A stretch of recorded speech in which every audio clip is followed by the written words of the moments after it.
Bermeoko udalak eta Bermeo Tuna World Capitalek herriko ostalariekin batera Nik Bermeon kanpainaren barruan antolatu den Bermeo Tuna Pintxo Tour lehiaketaren saria eman dute.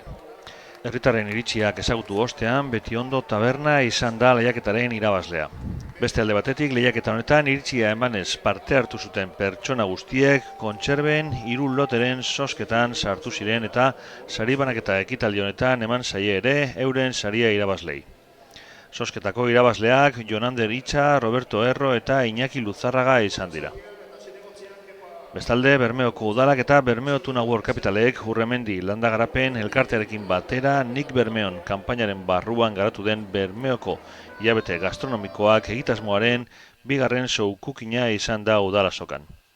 Ekimen honetan, herriko 5 plater tipikoz gozatzeko aukera dago izena eman duten 10 jatetxe ezberdinetan.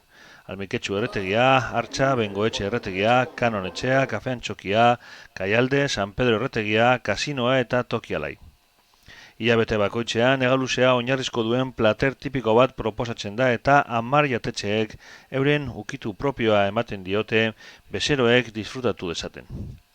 Abuztuan marmitakoaren txanda izan zen eta irailean egaluzea Bermeoko modura platerraren txanda izango da.